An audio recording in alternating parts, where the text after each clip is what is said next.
प्रतिवर्षाप्रमाणे आयोजित केलेल्या या ठिकाणी वर्धापन दिनाच्या सोहळ्यामध्ये आपल्या सर्वांचं स्वागत. आज आपल्यामध्ये आपल्या अत्यंत जवळच आपल्याला नेहमी निगडीत असणाऱ्या आपल्या प्रत्येक मदती हात मारल्यानंतर आपल्याला उपलब्ध असणारे माझे आमदार प्रमोद गडाख साहेब आपल्याकडे उपस्थित आहेत.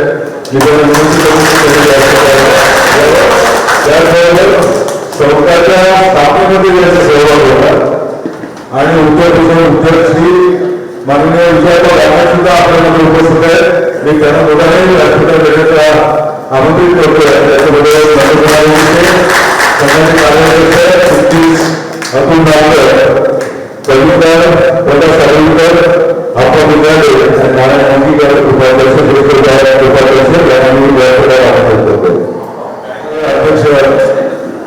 सदाभाऊ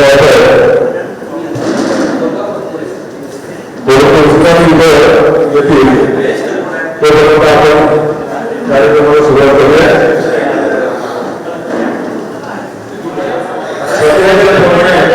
एक कौटुंबिक सोहळा दरवर्षी आपण मोठ्या जवळपास 800 ते 1000 लोकांच्या उपस्थितीमध्ये आपल्या कार्यकर्त्यांच्या आणि कुटुंबियांच्या उपस्थितीत हा सोहळा बसतो. खरं तर हा सोहळा आपण 26 मार्च 2020 मध्ये आयोजित केला होता. परंतु आपण सर्वोच्च कमिटीची उद्भवली झाला आणि त्यावेळेला आपण तो कार्यक्रम करू शकतो नव्हतो आणि त्याच्यानंतर आता अत्यंत छोट्या स्वरूपामध्ये शासनाचे सर्व नियम लावून आपण कार्यक्रम म्हणजे आपला जे विशेषांक आपण प्रसिद्ध करत असतो विशेषांकाचं प्रकाशित करणार आहोत आणि त्याचप्रमाणे दरवर्षी डिसेंबरमध्ये आपण एकदा 3 वर्षीचा प्रकाशित करतो. या दोन्ही गोष्टींचं प्रकाशन या ठिकाणी होणार आहे. मी सर्वप्रथम आजच्या आपल्या गौरवपाने माननीय गडाख साहेब यांना विनंती करेन की त्यांनी दीपक प्रज्वलन करून आपल्या कार्यक्रमाची सुरुवात करावी.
सर्वांचं हार्दिक स्वागत.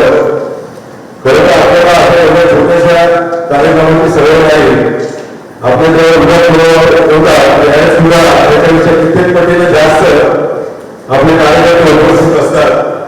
परंतु या कोरोनाच्या परिस्थितीमध्ये अत्यंत मोजक्या मंडळींमध्ये आपण कार्यक्रम संपन्न करीत आहोत. या कार्यक्रमासाठी अनेक संस्थांचे मान्यवर उपस्थित आहेत आणि संघाच्या कार्यकारिणी आणि आपले जे नेहमीचे विभागाचे कार्यकर्ते एवढ्या छोट्याशा स्वरूपात आपण हा कार्यक्रम करत आहोत. सर्वप्रथम आपण सर्वांचं विधिवत स्वागत करण्यासाठी मी संघाचे सरचिटणीस अतुल डांगर यांना आवाहन करतो.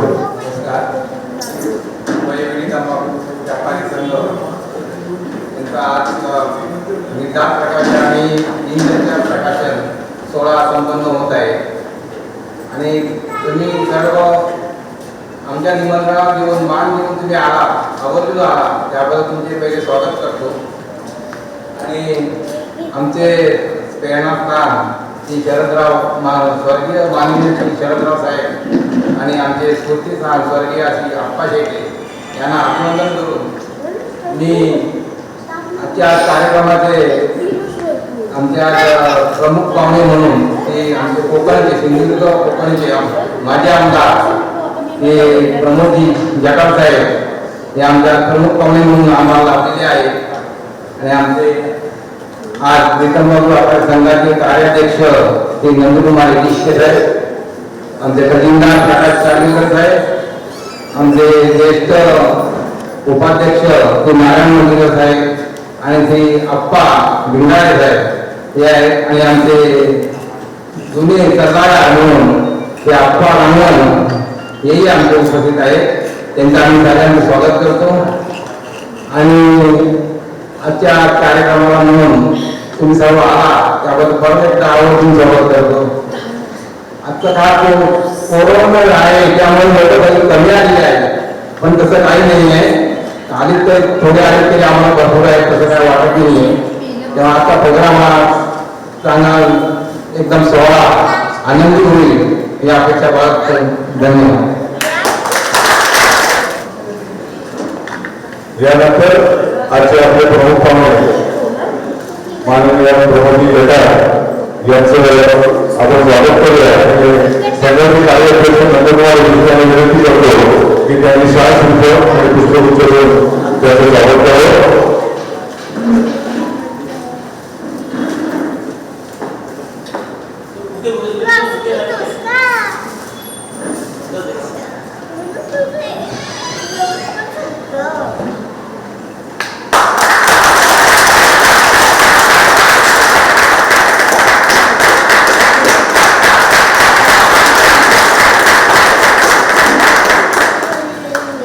याबरोबर आमचे विजयाप्पा गाणं सुद्धा आपल्याला उपस्थित मुख्यमंत्री उमाशंकरचे सर्व असे विजयाप्पा गाणं संस्थेच्या स्थापनेच्या संस्थेबरोबर आहे. आपल्या संघाबरोबर की नंदकुमार यांच्या विनंती करून की त्यांनी आपण सुद्धा स्वागत करावं.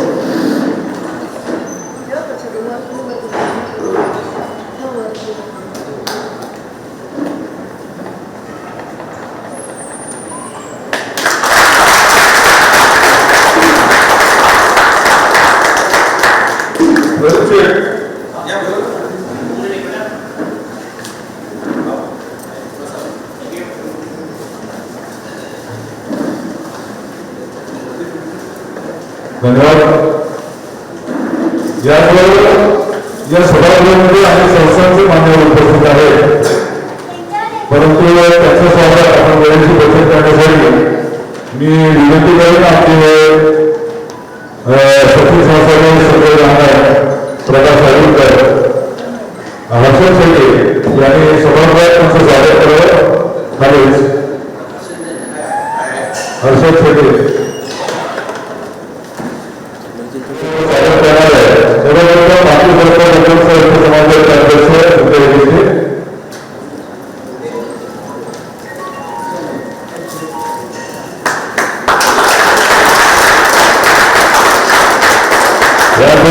सरकारी मंडळाचे अध्यक्ष माननीय अशोक देवी साहेब,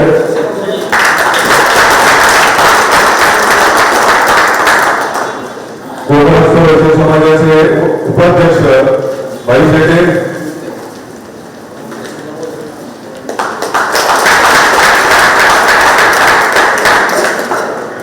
कोकण समाजाचे फिटनेस आणि फिटनेस माननीय गायत्री महाराज,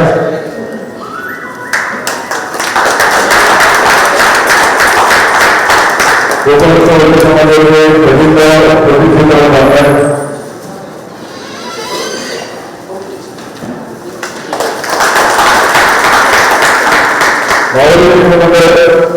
परशुराम राठोड इथे उपस्थित आहे. आपण त्यांचं स्वागत करूया.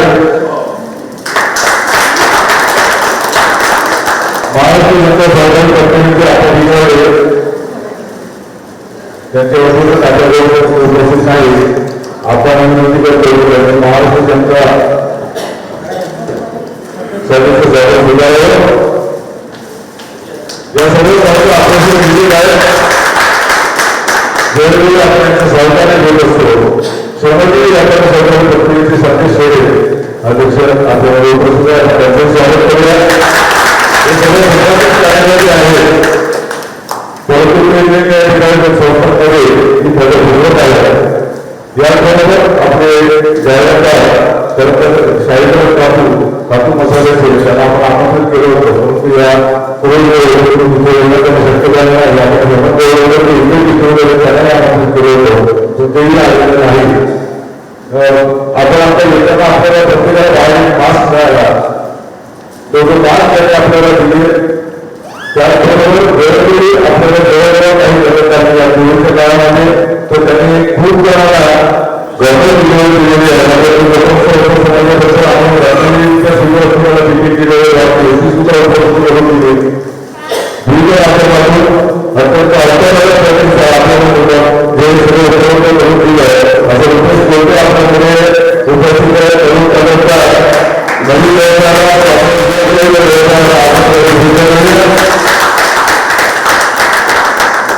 आज जो निर्धार पुस्तकांचा प्रकाशित होणार आहे याच्यामध्ये अनेक प्रतिज्ञ लेखक असतात. अत्यंत गावाकडे लेखक सुभाष कृष्ण गोळवणकर असतील, सानेगुरुजी असतील, सोनोपंत गांधीकर असतील, शरदचंद्र तेंडुलकर असतील, अशी मानव मंडळी लिहित असतात. पण त्याचबरोबर आपल्याकडे काही लेखक सुद्धा त्याच्यामध्ये आपण त्यांचं स्वागत केलं प्रतिवर्ष आपल्या अंकामध्ये लिहित असतात. त्याचबरोबर आपले दुसरे मोठे लेखक म्हणजे समाजपूर्ण बाई आपल्याला उपस्थित नाही, सरकारने ट्रीटमेंट घेत आहे आणि तो आपण लवकरात लवकर या आमच्या लवकरात लवकर आराम करू आणि ते त्यांची प्रोग्रामची सुरुवात आहे. बाकी शेट्टे ती मला उपस्थित नाही. किरण देसाई नवीन लेखक आपल्याला मिळालेला आहे, तर त्याचंही आपण स्वागत करूया. यावेळी आपल्याला बोलवलेलं आहे.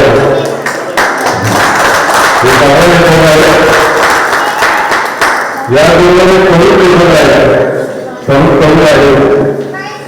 आता आर्थिक क्षेत्रामध्ये आपलं जो आता सध्या चालू आहे आणि आपली ओळख करण्याचा प्रयत्न आर्थिक क्षेत्रात करतोय असं आपण सुजात उपस्थित आहे.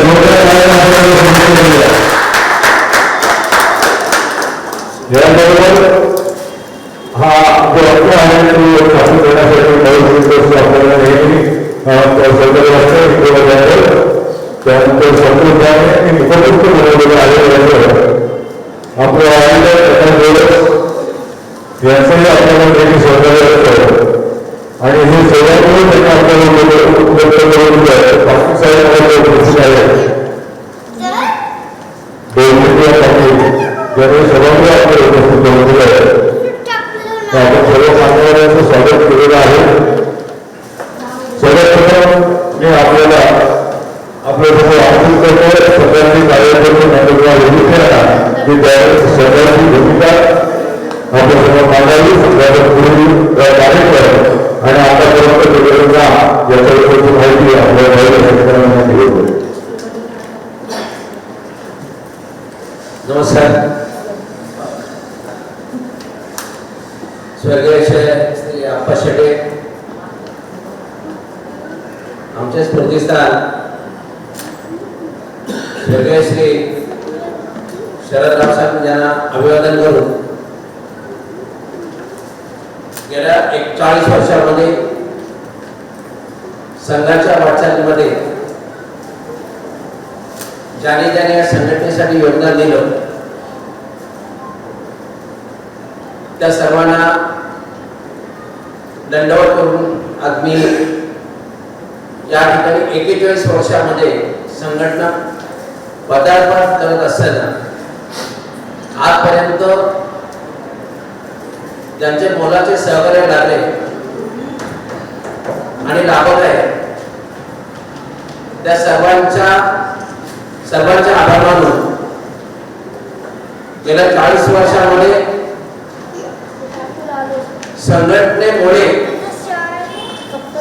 ज्या तंबाखू व्यवसायाला उभारी मिळाली, ज्याचा तंबाखू व्यवसायातून अस्तित्व नष्ट होईल अशी परिस्थिती असताना ज्या धोरणाने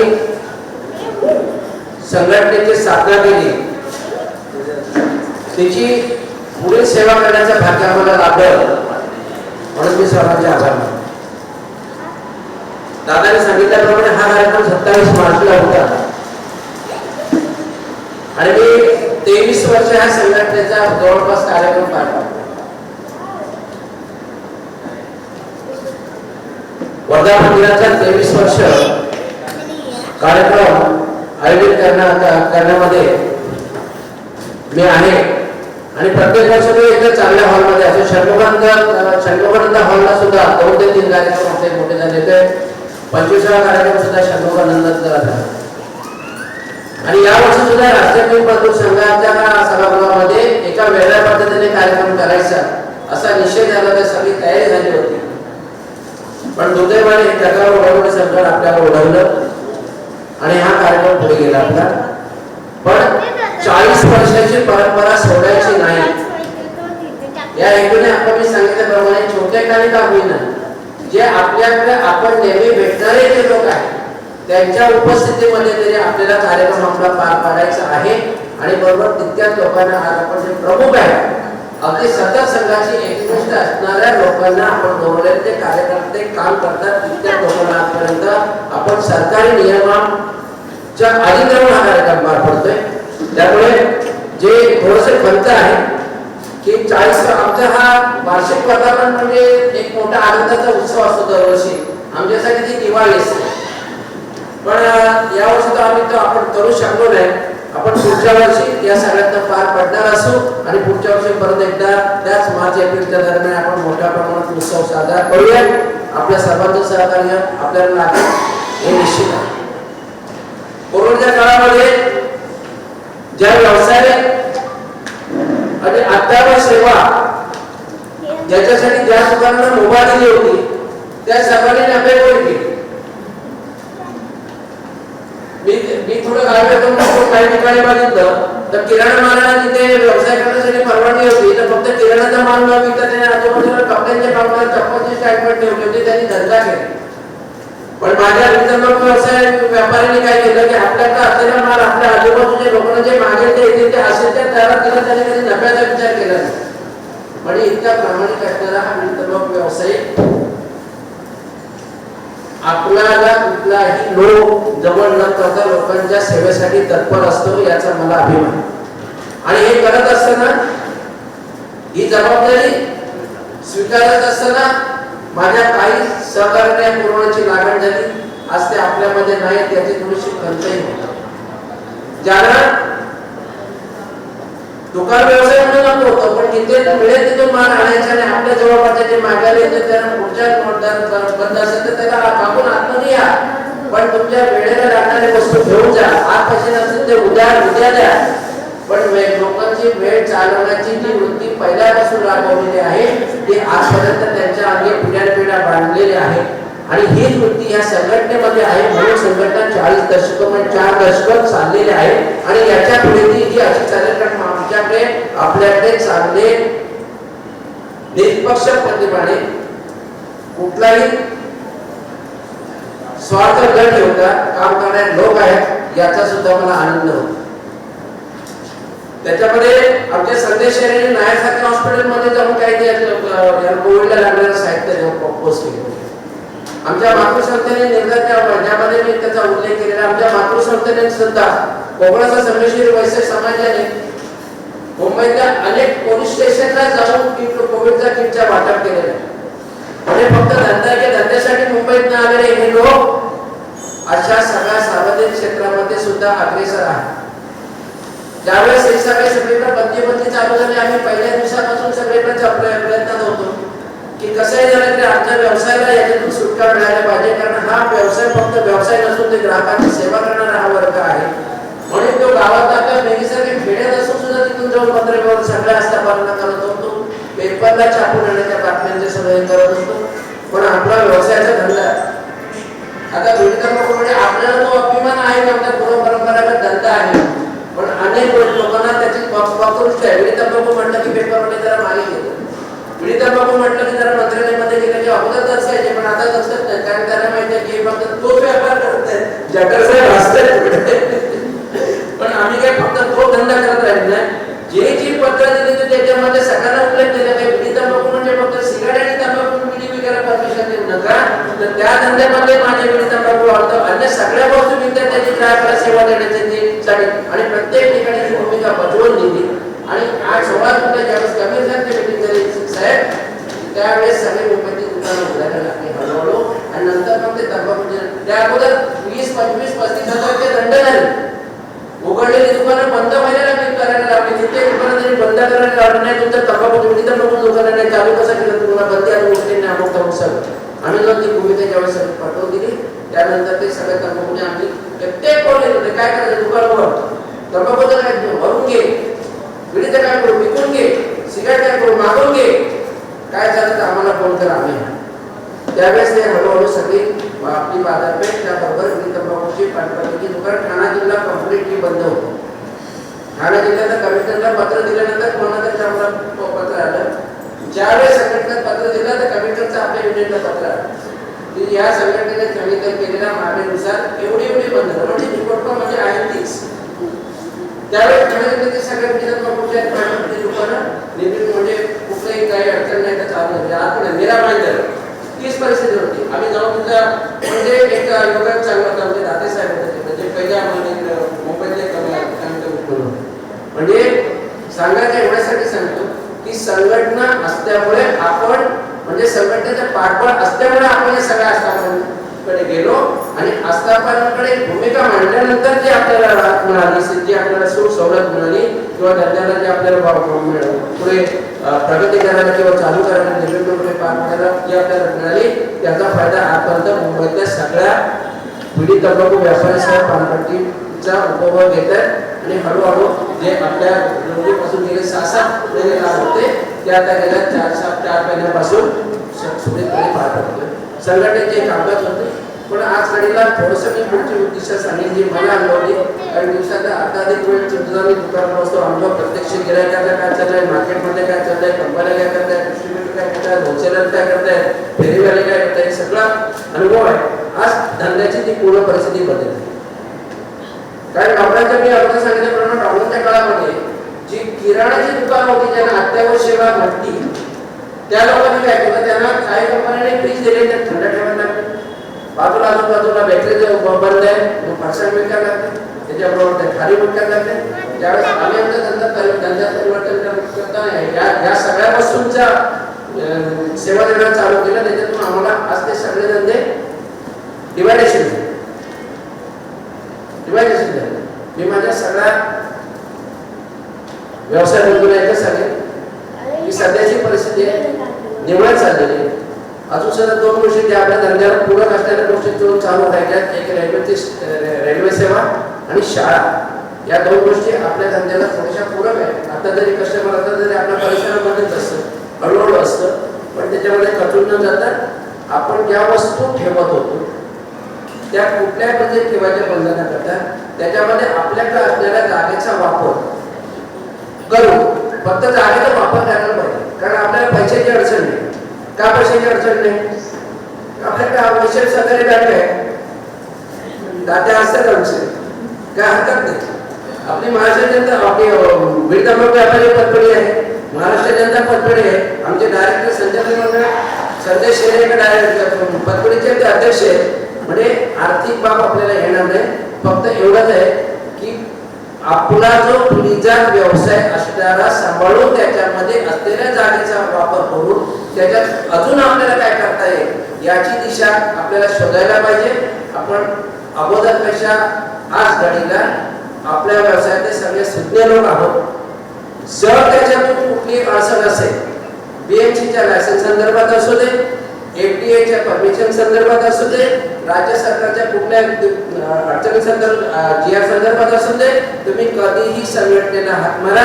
संघटना तुमच्या पाठीशी उभी राहणार आणि आपण सगळे मिळून यापुढे असंच आपल्या पूर्वपरंपरागत वडिलोपार्जित त्यांनी ठेवलेल्या धंद्याची जी आपण आपल्या उदरनिर्वाहासाठी पुढे जात आहोत तोही याच्या पुढे असेच पुढे जाऊया. संघटनाच्या 41 वर्धापनाची मी आपल्याला शुभेच्छा सर्वांना देतो आणि येणारं नवीन वर्ष सुद्धा आपल्याला सुखाचे, समृद्धीचे आणि भरभराटीचे जावो एवढी अपेक्षा सगळ्यांची करतो आणि पुन्हा एकदा सगळ्यांचे आभार मानून मी इथं थांबतो. जय हिंद, जय महाराष्ट्र. यानंतर आपण आपल्या निर्धारण या विशेषांकाचं प्रकाशन करणार आहोत. मी आजच्या आपल्या प्रमुखप्रमाणे माननीय प्रमोदी जगताप यांना विनंती करेन की त्यांनी या वर्षीच्या आपल्या निर्धारण विशेषांकाचं प्रकाशन करावं.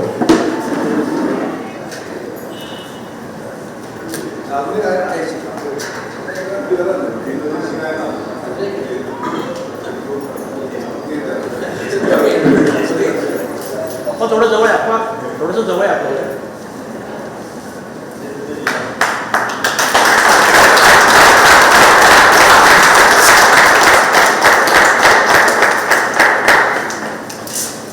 अनेक मान्यवर लेखक श्रीपाद कृष्ण कोलटकर, सानेगुरुजी, शरदचंद्र वेगुळकर, दुर्गेश कोलटेकर, गोविंदराव शास्त्री, प्राचार्य जीवन साळुंखे, अभय समर्थ लांडेकर, चंद्रकुमार नारळे याचबरोबर विजय देशे, श्रीधर जांभेकर, मेघनाथ बरोबर, भाग्यश्री शेटे, किरण देसाई याचबरोबर कविता असणारे शकुंतला मुळे हे सगळे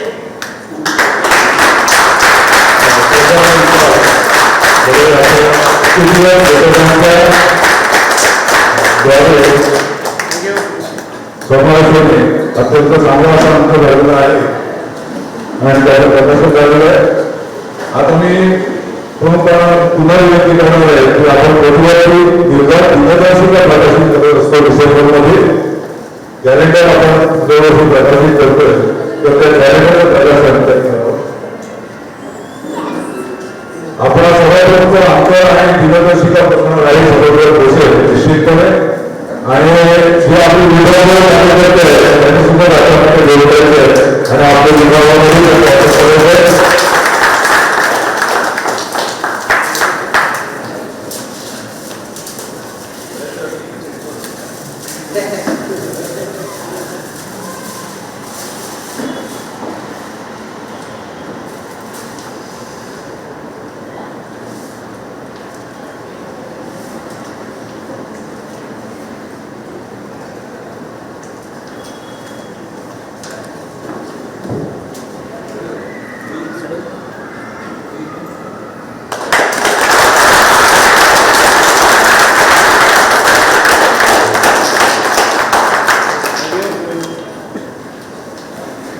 धन्यवाद. निर्धारण विशेषांक आणि दिनदर्शिका या दोन्हीचं प्रकाशन झालेलं आहे. मी आता विनंती करेन आमचे आदरणीय विजयप्पा रांगण की त्यांनी आपलं मनोगत तिथं व्यक्त करावं.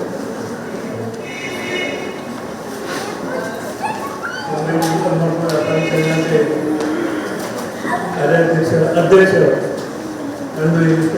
आजचे प्रमुख पाहुणे प्रमुख जगताप साहेब, माजी आमदार, राष्ट्रपती, इतर मान्यवर, सेवादलातील कित्येक संस्थांचे पदाधिकारी सर्वांचं स्वागत करता आमच्या अतुल नाटे साहेबांनी केलेलं आहे आणि कार्यक्रमाचे सर्व जे काही संघाच्या हालचाली होत्या त्या संदर्भात बंधनगिरीसाठी बरंचसं तुमच्याकडे वर्णन केलेलं आहे.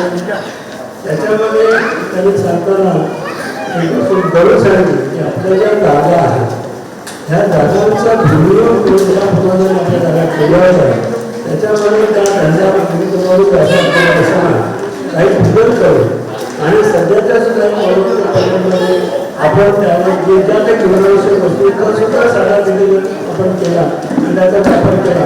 हा कसा तरी उद्देश सांगितला तसा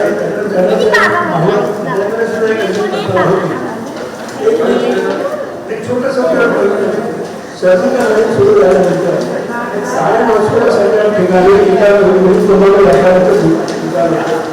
आणि त्याला मी म्हटलं होतं की तुझी मुलं शिकतात सगळं महिन्याचे 6 महिने हॉस्पिटल राहतात आणि ही मुलं खरोखर एखाद्या हॉस्पिटलचा धंदा तिथे करू शकतात अशा तऱ्हेचा एक पहिले विचार त्यापुढे होते. परंतु त्यानंतर सुद्धा मला चांगला रिस्पॉन्स मिळाला आणि आपल्या समाजातले सुद्धा एक काही बरेचसे म्हणजे गरजू होते त्याच्यावर नोकरीची गरज होती अशी काही लोक आपण आली होती. आणि आज तुम्हाला सांगायचं अभिमान वाटेल की अशातले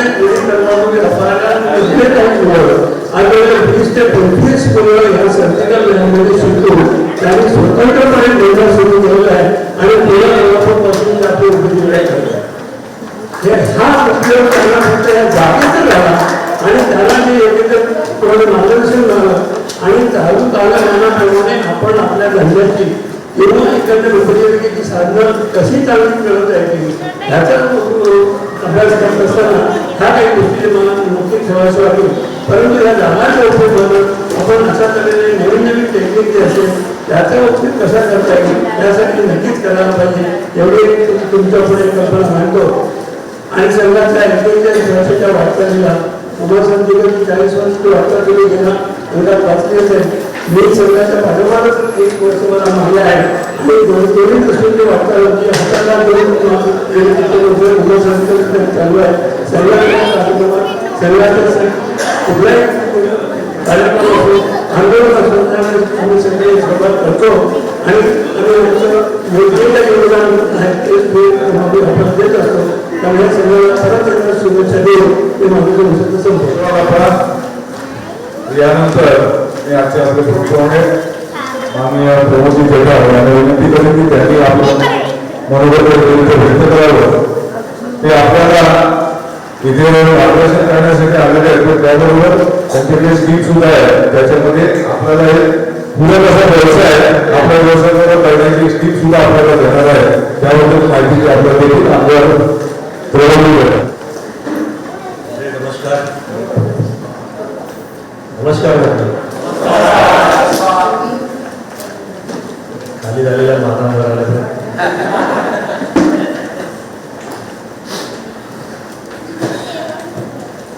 बिफोर कोविड आणि आफ्टर कोविड पूर्वी जग आणि कोविड नंतर जग काय माहीत मला वाटतं असे म्हणजे स्वातंत्र्यापूर्वीचा काळ आणि स्वातंत्र्यानंतरचा भारत मला वाटते अध्यक्षजी बंधुशेठ मला वाटते या पूर्ण काळाचं वर्णन करायला आपण गेलो त्याच्या 2 भागात करावं. आज आपण ज्या वार्षिक विशेषांक आणि दिनदर्शिका कॅलेंडर याचं प्रथम कारण आपण प्रकाशन झालं असं आपण जाहीर करतो सगळ्यांच्या वतीने. निर्धार नाव नेहमीच असतं ते या वर्षी काय कायमचा निर्धार आहे. मला वाटतं या वेळेला आहे पण कायमचा निर्धार आहे. खरं तर चांगलं आहे नावच सुंदर आहे. आणि मला वाटतं आता मुंबई विडी तंबाखू व्यापारी संघ असू दे किंवा आपला समाज असू दे व्यापारी बंधू असू दे अनेक लोकांनी खरं म्हणजे काहीतरी निर्धार करण्याची गरज आहे. विजयराव मी काल मुंबईतल्या एका मोठ्या माणसाला भेटतो म्हणजे त्याचा एक फार मोठा ब्रँड आहे. ब्रिज कॅन्डी हॉस्पिटलच्या बाजूला समोर बेंझर नावाचं एक मोठं शॉप आहे बेंझर. आणि बेंझर हा मोस्टली गार्मेंटमध्ये आहे. आपण शर्ट आणि ट्राउझर्स व्हेरी बिग अंकुर सावला म्हणून मित्र आहे. खूप श्रीमंत लोक आहेत. आणि विजयराव तुम्ही सांगितलं ते खरं आहे की ते तिच्याकडे गेलो भेटायला खूप वर्षाला. माझा एक आणखीन एक मित्र आहे तो हिल स्प्रिंग नावाचं एक इंटरनॅशनल स्कूल चालवतो एमपी डॉक्टर जयदीप बिराशे म्हणून. त्याचे वडील आमचे आमदार होते म्हणजे डॉक्टर बिराशे. अनेक लोकांना कदाचित माहिती आहे देवगडचे आमदार होते माझ्या अगोदर 5 वर्ष.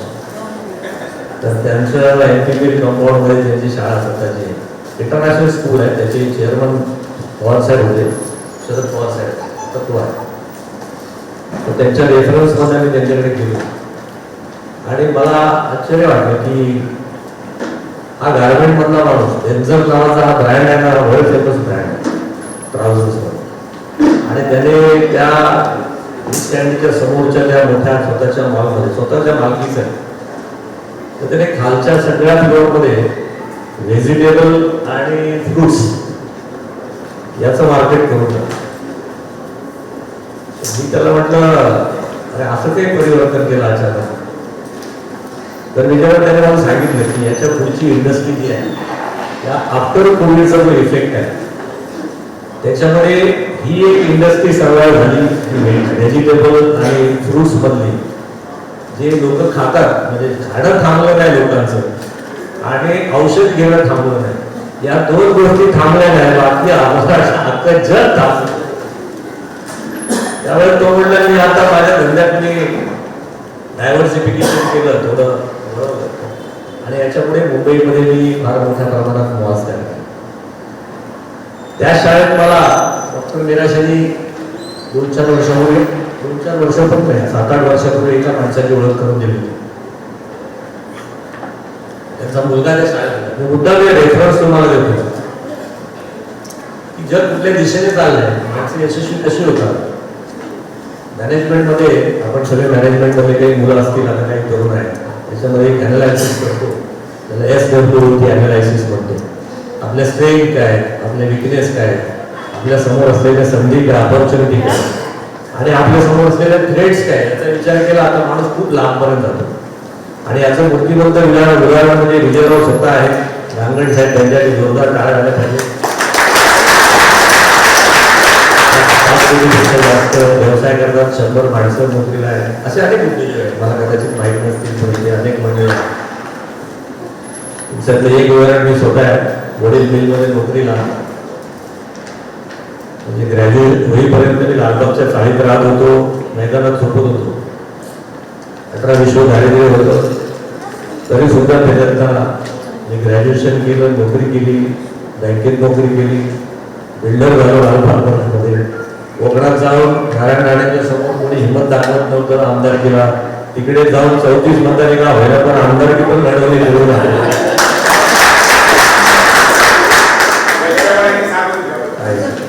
समाज म्हणून जेव्हा जेव्हा आपण डेअरिंग करतो ना, तेव्हा मला एक विश्वास आहे आपला समाज साथ देतो, कारण आपल्या समाजामध्ये साथ देणारी आपल्या समाजाची ताकद आहे. म्हणून म्हणतो SWOT जर आपण केलं आपल्या समाजाचं, आपल्या या घरी तंबाखू करायचं, तर त्या शाळेमध्ये मला असं आणखी एकाची ओळख करून द्यावं दिली त्याने. त्याचं नाव होतं, त्याने जस्ट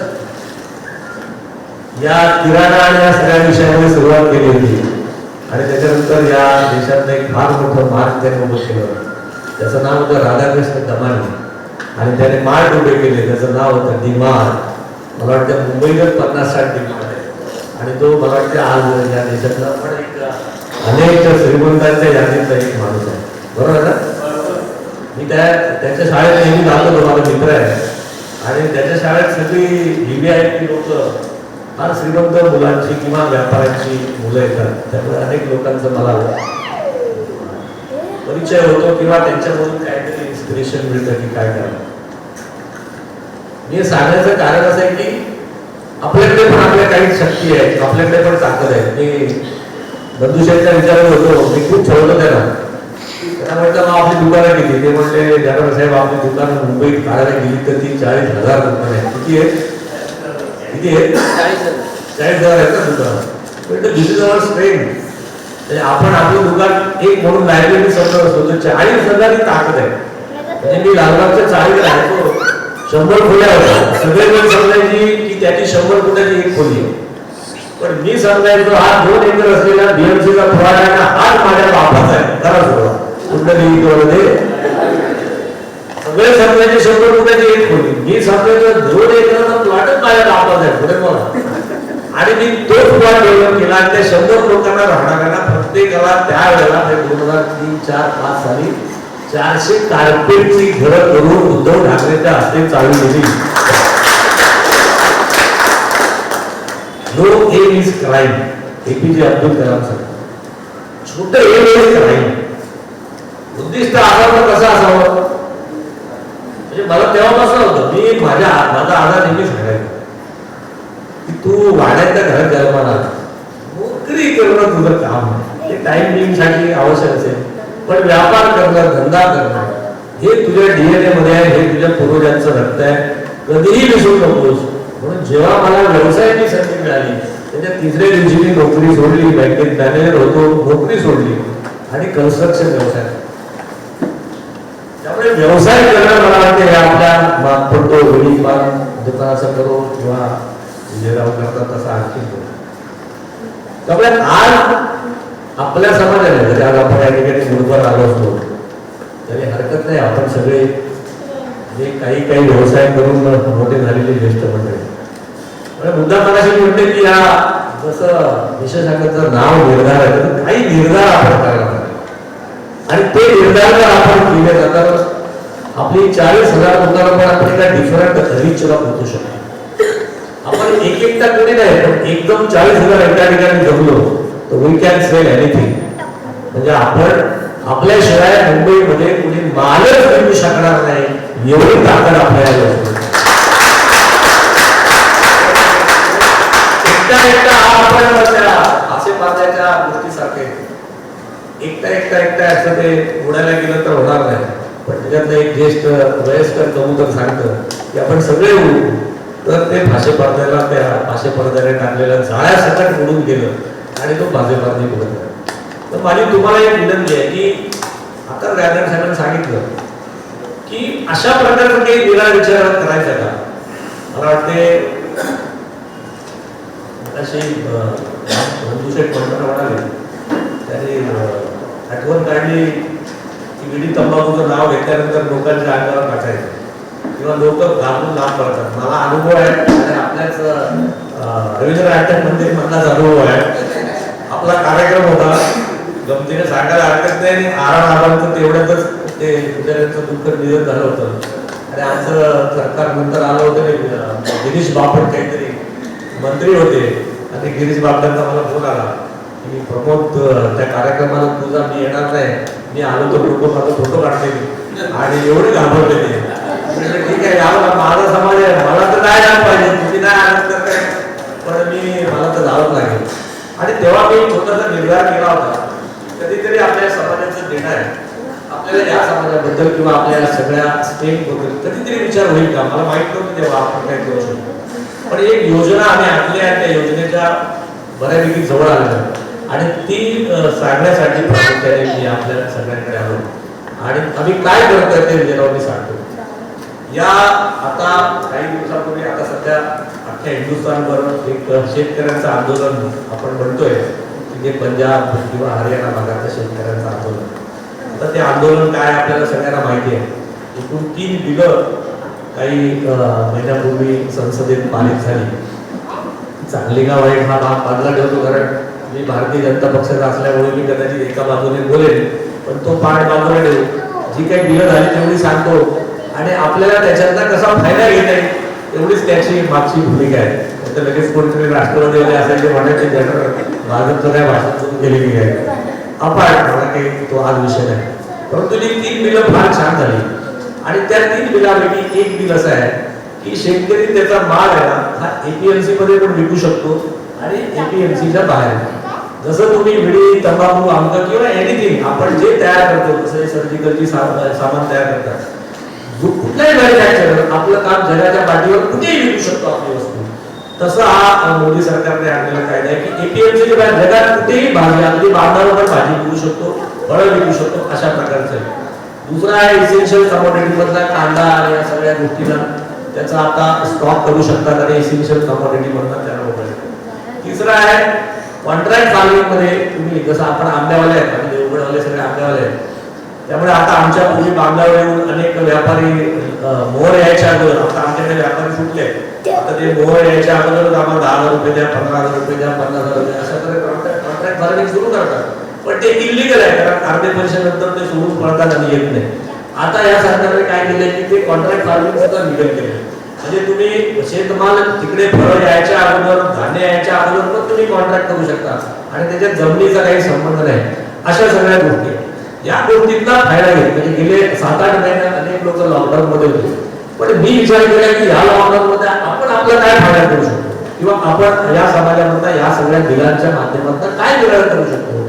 या क्रायसिस मध्ये काही संधी दिसते का, या संकटामध्ये काही निर्णय संधी आपल्याला निर्माण होऊ शकते का, याचा आम्ही विचार करता करता आमच्या लक्षात आलं की सरकारने एक फॉरवर्ड आणि बॅकवर्ड मध्ये काम करण्यासाठी एक नवीन स्कीम तयार केली. मग आम्ही त्या स्कीम मध्ये आमचा सहभाग केला. त्याला इक्विटी 5 कोटी रुपयाची स्वतःची भरायची होती. ती मी स्वतः 5 कोटी रुपये आणि इक्विटी भरली आणि मग सरकारने त्या सगळ्या स्कीम मध्ये आम्ही ऑनलाईन झालो आणि हळूहळू साधारणतः 20-25 कोटीचा हा प्रोजेक्ट हळूहळू उभा राहतोय. पनवेलमध्ये आपण त्याच्यासाठी 10 एकरची जागा घेतली. हा प्रकल्पामध्ये आम्ही जी काही शेतकऱ्याचा जो शेतमाल आहे तो डायरेक्ट शेतकरी आमच्याकडे येईल. महाराष्ट्रामध्ये तसं हे गेल्या 3-4 वर्षापासून सुरूच होतं की आता रिलायन्स एवढा मोठा रिलायन्सचा व्यापार आहे तरी सुद्धा मुकेश भाईंना वाटतं की आपण रिलायन्स पुलिसमध्ये आलो पाहिजे. गोदरेज सारखी मंडळी, फिरोज गोदरेज किंवा आधी गोदरेज सारखी एवढी मोठी मंडळी आहे, त्यांचं नाव केवढं मोठं आहे, पिढ्या काम करतात, तरी सुद्धा त्यांना वाटतं की नेचर बास्केटमध्ये आपल्याला यावं लागेल. ते पण फळाने भाजीपाला विकू लागले. म्हणजे रिलायन्स सुद्धा भाजीपाला विकतोय, नेचर गोदरेजवाला पण भाजीपाला विकतोय. आज मी तुम्हाला बेंदरवाला सांगितलं ते सुद्धा भाजीपाला आणि सगळ्यांना विकतोय. मी असे अनेक किती इंजिनियर्स, डॉक्टर्स किंवा इतर व्यवसायातले लोक बघितले की त्यांना विचारलं गेले 8 महिने काय करत होते, तर ते सांगतात आम्ही गेल्या 8 महिन्यामध्ये आम्ही निर्णयात प्रयोग केला, भाजीमध्ये केला, फळामध्ये केला, अनेक गोष्टीमध्ये आम्ही प्रयोग केले. आमचा सुभाष नकाशे आमचा एक काय कोरिओग्राफर आहे, त्या कोरिओग्राफरने तो 2 दुकानं सुरू केली आपल्या इथे. परेलला ताजी भाजी नावाची त्याने 2 शॉप सुरू केले. आणि ह्या सगळ्या गोष्टींना हळूहळू लक्षात आलं की ही फूड जे आहे, जे माणसं 135 कोटी ही जनता या आपल्या देशातली जगातली आहे ती हे खाण्याशिवाय काय राहू शकत नाही, ती 2 वेळचं खाणार. आणि शेतकऱ्याने जर याचा माल डायरेक्ट आणून दिला आणि अशा प्रकारचे सगळे मिडलमॅनची साखळी संपली आणि डायरेक्ट ग्राहकापर्यंत आपण गेलो तर या ग्राहकाला सुद्धा स्वस्तात माल मिळेल आणि शेतकऱ्याला सुद्धा 5-25% जास्त मिळेल. अशा प्रकारची सगळी योजना आहे. आम्ही ती डेव्हलप करत करत करत करत आता एका बिंदूला पोहोचलो आहोत आणि त्याच वेळेला नेमका आपला हा वार्षिक कार्यक्रम लागला. ती योजना मला तुम्हाला सांगायची. मुंबईमध्ये आम्ही सुरुवातीला 100 आउटलेट्स सुरुवातीला करणार आहोत, एकूण 1000 आउटलेट्स करणार आहोत. मी नंदू शेठना म्हटलं, नंदू शेठ की आपण या समाजाचे आहोत, आपल्या समाजाचं काही देणं लागतं. मी त्यांना विनंती केली की जर आपल्या मुंबईमधल्या या 30-40,000 आउटलेट्स आहेत किती ताकद होऊ शकते. म्हणजे आम्ही दिवसाला 250 टन भाजीपाला त्या ठिकाणी येणार आहे. त्याचं क्लिनिंग होणार, त्याचं ग्रेडिंग होणार, त्याचं बास्केटिंग होणार आणि हे बास्केट्स किंवा त्याच्या बॉक्समध्ये हे शेवटपर्यंत त्या ग्राहकाला जाण्यासाठी शॉप्समध्ये, रेस्टॉरंटमध्ये किंवा कॅटरिंगला किंवा या मॉल्समध्ये अशा प्रकारे जातील. एक ऍप आपण डेव्हलप केले, त्या ऍपच्या माध्यमातून सुद्धा घरपोच हे सगळे जाणार आहे. अशा एका निराळ्या व्यवसायामध्ये आम्ही पदार्पण केलेले आहे. आणि आजच्या या प्रसंगी मला तुम्हाला एवढंच सांगायचं होतं की जर मला आधी 30-40,000 नको, पण आपण जर 100 जरी शॉप पासून आज आपण निर्धार केला की चला आपल्या या वेळी तंबाखूच्या संघाच्या माध्यमातून आपण 100 शॉप डिझाईन केली आणि त्या ठिकाणी माल लागणारा अगदी तुमच्या दुकानापर्यंत आणून पोहोचवण्याची जबाबदारी आम्ही आमच्या कंपनीने घेतली आणि त्याच्यात चांगलं मार्जिन दिलं तर मला वाटतं या विषयामध्ये सुद्धा मुंबई आपल्या या सगळ्या दुकानावरती अवलंबून राहील. मुंबईचं जेवण सुद्धा विडी तंबाखू या दुकानदारांच्या आपल्या सगळ्याच्या साखळीच्या हातात राहील. एवढ्यासाठी आज सांगायला आलं की आम्ही आता काय आयडिया सेवन राहिलो नाही, ऍक्च्युअल रिजर्व कामाला सुरुवात केलेली आहे. प्लांटचं काम सुरू झालेलं आहे, आमचे अग्रीमेंट झाले. आपल्या सर्वांची परवानगी न घेता सुद्धा नंदू शेट्टीने आम्ही मुद्दाम डेअरिंग करून एक एमओयू आम्ही पण करून घेतला की भविष्यामध्ये अनेक लोक येतील आणि मग खूप लोक येतील तेव्हा नेमके माझ्या समाजाचे लोक मागे राहतील. तर माझी तुम्हाला विनंती आहे, जर ज्यांना असं वाटत असेल की आपण एका चांगल्या भागात आहोत, आपल्याला ताजी भाजी एखाद्या चांगल्या विशिष्ट पॅकमध्ये, मी परवा हॉटेल मालकांच्या व्यवसायाची बैठक घेतली आणि त्या सगळ्या हॉटेल जे आहेत असोसिएशन झाले त्यांना मी विचारलं की मी अशा प्रकारे त्यांचा एक बैठक घेतली. त्यांना विचारलं तर ते म्हणजे आम्ही APMC मधनं घेतो, आम्ही APMC मधनं भाजी घेतल्यानंतर ती घरी आणतो, त्याच्यामध्ये वेस्टेज 10 ते 15 निघतं हॉटेलवर आणलं. त्याच्यानंतर आम्हाला पाण्याने त्याची धुलाई करायला लागते, म्हणजे धुवायला लागतं, पाणी लागतं. त्याच्यानंतर आमच्याकडे 5-10 स्टाफ मागे माणसं असतात लेबर, की त्याचं ते कटिंग करायला लागतं. या सगळ्यामध्ये 5-25% तुमचं वेस्ट होतं. तर ते म्हणले प्रमोद जठार तुम्ही आम्हाला APMCच्या रेटने जरी दिली तरी आम्ही घ्याल का. आम्ही आणखीन एक प्रयोग करतोय, तुम्हाला सांगायला हरकत नाही. देवगड मधला जो आंबा आहे, आता एक देवगड तालुका बघा, ह्या हळूहळू रिसर्च किती पोचतो. मला फक्त या सगळ्या गोष्टीमध्ये जर तुम्ही लोक सोबत आला तर आपण आणखीच ताकदीने एक सेगमेंट सुरू करू शकतो. एवढं सांगण्यासाठी मी या ठिकाणी आलो. आंब्यामध्ये आम्ही आता रिसर्च केली तेव्हा असं लक्षात आलं की देवगड एका तालुक्यामध्ये, मी अख्खं कोकण बोलत नाही, एका देवगड मधल्या तालुक्यामध्ये 40,000 टन देवगड हापूस तयार होतो. 40,000 टन. सिंधुदुर्गामध्ये 1,00,000 टन आंबा उत्पादन 3 महिन्यात बघा. आणि रत्नागिरीमध्ये, जिल्ह्यामध्ये, रत्नागिरी अख्खा जिल्हा धरला तर 1,50,000 टन. म्हणजे किती टन आंबा, 2,50,000 टन आंबा 3 महिन्यामध्ये या 2 जिल्ह्यातल्या. आता मुंबई मधला जो कोणी भैया रस्त्यावर विकतो तो देवगड हापूस म्हणून विकतो, पण शिरा पडली त्याच्यात देवगडचा आंबा नसतो. आणखी कुठला तरी आणतो आणि काय एवढा एवढा एवढा एवढा विकतो. खरं आहे. याच्या पुढची पाहिजे नंदुशेठ विजयराव, आम्ही असं केलं की आम्ही आता त्या देवगडला एक GI इंडिकेशन घेतलं. म्हणजे जिओग्राफिकली देवगडचा हापूस हा ब्रँड आम्ही केला आणि त्याला रजिस्ट्रेशन घेतलं सेंट्रल गव्हर्नमेंटच्या. सुरेश प्रभूजीने आम्हाला ती मदत केली आणि आता देवगड हापूस नाव फक्त आम्हीच वापरू शकतो आपल्या बॉक्सवरती. बाकी कोणी वापरलं तर आम्ही तुरुंगात पाडतो. आम्ही काय काय प्रयोग केले बघा. हे एवढे हॅलीच केले की आपल्याकडे असलेलं हे सुंदर फळ आपण जर छान ब्रँडिंग केलं, छान पॅकिंग केलं तर जगामध्ये आणखी ताकदीने जाऊ शकतो. मग आम्ही काय केलं, आमच्या लक्षात आलं की या आंब्याला आणखीन सजवलं, त्याचे आणखीन. जसं आता काय होतं, लोक आपल्याला आंबा देतात 1 डझन, त्यातले 5-6 आंबे खराब निघतात. मग आता आम्ही या आमच्या याच्यामधून काय केलं तर देवगडला जिथे आम्ही हे आंबा एका ठिकाणी आणणार तिथे आम्ही स्कॅनर्स लावतो.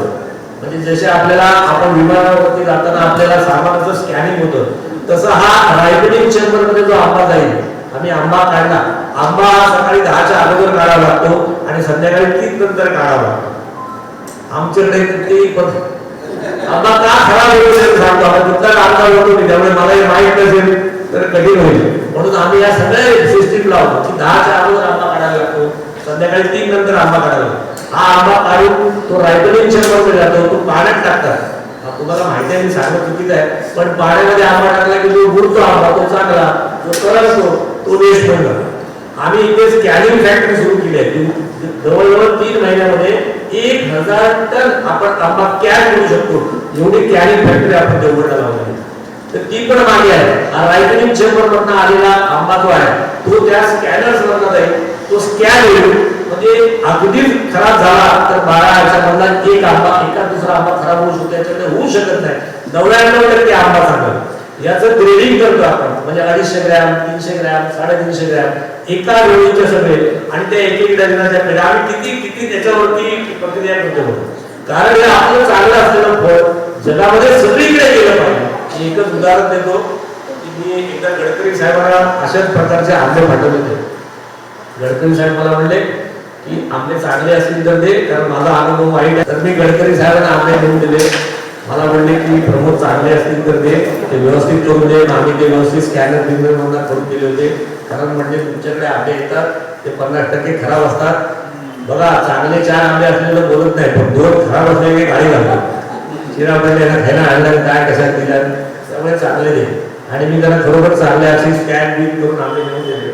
मला त्याने एकदा बोलवलं वरळीला आल्यावर घरी. मला म्हणले ते म्हणले मी त्या अडवाणींचा आणि माझं 6 महिने मुद्दाम सांगतो, बाहेर सांगू नका म्हणे, पण ते म्हणले अडवाणी आणि मी, अडवाणी साहेब बालकृष्ण अडवाणी, मी 6 महिने बोलत नव्हतो.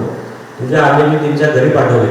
आणि मग अडवाणींचा मला फोन आला की अरे नितीन इतना अच्छा अल्फांसो कहाँ से लाया तू, आजा कॉफी पिएंगे, तुझ्या आंब्यामुळे माझं भांडण भेटलं. म्हणजे मँगो डिप्लोमसी ही जगात कुठेही श्रेष्ठ आहे. आंबा हा फळांचा राजा आहे, लक्षात घ्या. म्हणजे तुम्ही, मी त्या हेमा मालिनी म्हणून आपल्या एक हे आहे माहिती ना सगळ्यांना, मी कोण आहे का सांगायचं गरज नाही, त्यांचं जग फॅन आहे. पण त्या हेमा मालिनी आम्ही देतो त्या आंब्याच्या फॅन आहे. दरवर्षी त्यांचा फोन येतो प्रमोद म्हणजे हापूस आपका देवगड काही चाहिए वहां से नाही म्हणजे अगदी वरून गाणी नावं सांगायला एवढी कमी आहे की जर तुम्ही योग्य डिप्लोमॅसी केली तर या तुमच्या फळामध्ये किती ताकद आहे. आपण सगळे कोकणातले जातो किती ताकद आहे पण हे ताकदीचं प्रेझेंटेशनची गरज आहे. आम्ही ते सगळं करतो. मी तुम्हाला सांगण्याचं कारण असं की या वर्षी आम्ही हा उद्योग करतोय. मार्च एप्रिलमध्ये आम्ही त्याची सुरुवात करू म्हणजे आमचा उद्योग बाकीचं सगळं प्रक्रिया सुरू झालंय. मार्केटमध्ये बास्केटिंग यायला मार्च एप्रिल महिना येईल. माझी विनंती आहे की आम्ही झाल्यानंतर सगळे येथे जावं की आम्हाला द्या किमान माझ्या समाजाच्या तरी 100 तरी आपल्या मुंबईतल्या शक्तिमान ती बिगिन होईल सुरुवात करताना सुरू व्हावी. आणि माझा विश्वास आहे एक दिवस मुंबईतला सगळा भाजीपाला आणि फळं माझा हा विडी तंबाखू संघ आमचा वैश्वानी समाज एवढा मोठा विचार मागाशी सांगितलं नो एम इज राईट. आणि तुम्हाला कुठलीही इन्व्हेस्टमेंट करायची गरज नाही. तुम्ही मला कुठलाही पैसा देण्याची गरज नाही. तुमचं दुकान चालवा त्याच्यासाठी असलेल्या पतपेढी किंवा आणखी काही मदती घेऊ. त्या दुकानामध्ये मी तुम्हाला आम्ही दुकान पोच आणून देईल. पैसे जमल्यानंतर आम्हाला पैसे द्यायचे तोपर्यंत पैसे नाही दिले तरी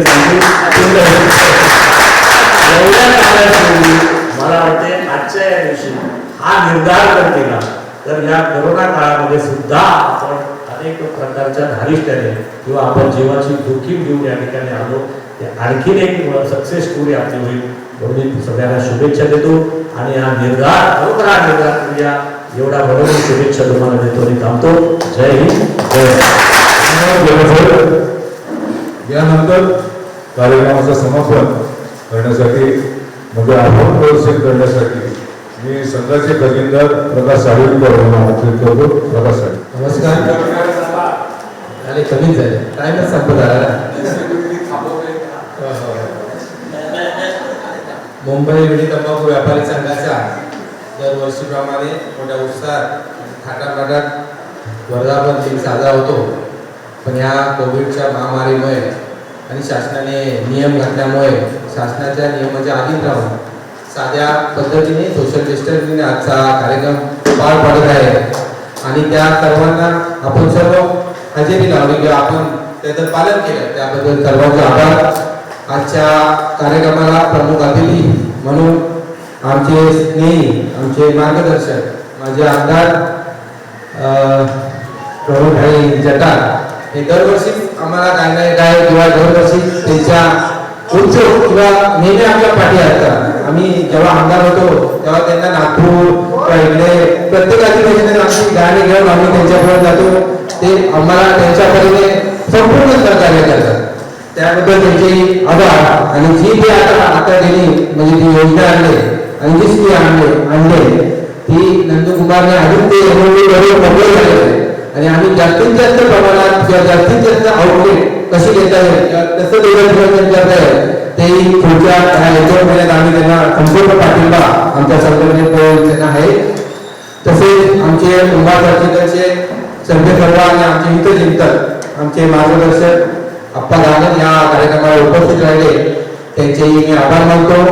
तसेच या निर्धार अंक जे प्रकाशन झालं किंवा जो अंक काढला त्यासाठी जे जाहिरातदार देणगीदार साहित्यिक लेखक कवी जे त्यांनी सर्व साहित्य आणि त्यांनी केलं आणि आजचा निर्धार आपण यशस्वीरित्या पार पाडला. तसेच मयूर प्रिंटिंगचे मालक हिंदूराव जाधव यांनी ते आम्हाला सहकार्य केलं आणि टायमिंग वेळ काढून आमचा अंक प्रकाशित केलं. त्या सर्वांचे मी आभार मानतो.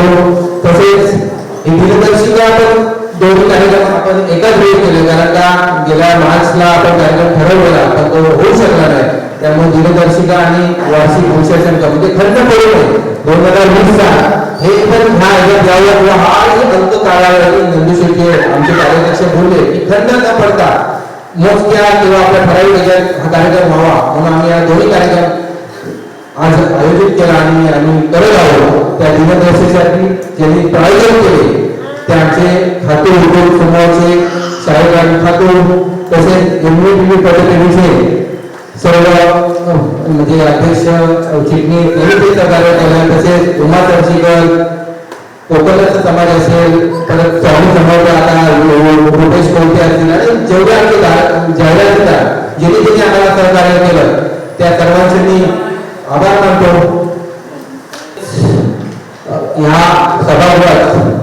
जास्तीत जास्त म्हणजे आमच्या मान देऊन छोटेखानी कार्यक्रमाला जे आवर्जून उपस्थित राहिले ते आमचे कोकणस्थ संघर्ष वैश्य समाजाचे विजयदादा ज्येष्ठ असतील, आमचे वैश्य बँकेचे अध्यक्ष दादासाहेब रेड्डी असतील किंवा सर्व भावनिक मंडळ असेल, शंभरगिरी पटकोडे असेल, महाराष्ट्र जनता पटकोडे असेल, सर्व जाती संस्था ह्या आमच्या सर्व प्रमुख आम्ही प्रत्येक यांना हात मारून या आवर्जून उपस्थित राहतात किंवा आम्हाला साथ देतात.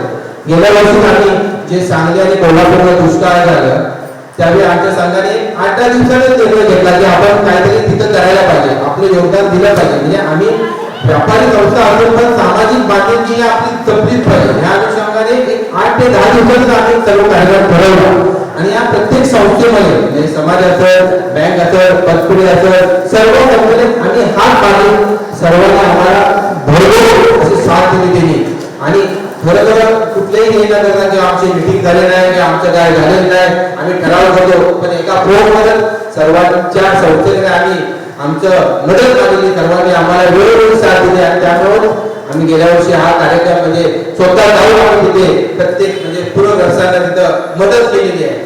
आणि ह्यापुढेही आता भविष्यात रक्ताची टंचाई आहे, त्यामुळे आमच्याही मनोदय आहे की एखाद्या फेब्रुवारी महिन्यात रक्तदान करायचं, कारण या कोविडच्या महामारीत रक्तदान सर्व रक्तपेढीमध्ये रक्ताचा साठा कमी आहे. त्यामुळे या फेब्रुवारी महिन्यात आम्ही रक्तदान शिबिर घ्यायचं आहे. करतो की रक्तदान आम्ही या करण्याचा आयोजन केलं आहे. त्याही आम्हाला साथ द्या आणि सर्वांना आम्हाला मदत करा. आणि सर्व ज्ञात अज्ञात सगळ्यांचे नाव राहून दिलं तर आणि सर्वांनी आम्हाला मदत केली तर सर्वांचे आभार. हे हॉल ज्यांनी व्यवस्था केली, हॉलचे व्यवस्थापन असेल, इथले काळाजवळ पोलीस स्टेशनचे वरिष्ठ पदाधिकारी, सर्व अधिकारी वर्ग यांचे आभार मानतो. आणि राष्ट्रगीताने सांगता होईल तसेच स्नेहभोजनाची व्यवस्था केली, सर्वांनी स्नेहभोजन करून जावे ही नम्र विनंती. आणि राष्ट्रगीताने अध्यक्षांच्या पावलाने सांगता करतो. राष्ट्रगीताला सर्व भारत भाग्य विधाता पंजाब सिंध गुजरात मराठा द्राविड उच्चल वंग विंध्य हिमाचल यमुना गंगा उच्चल जलधि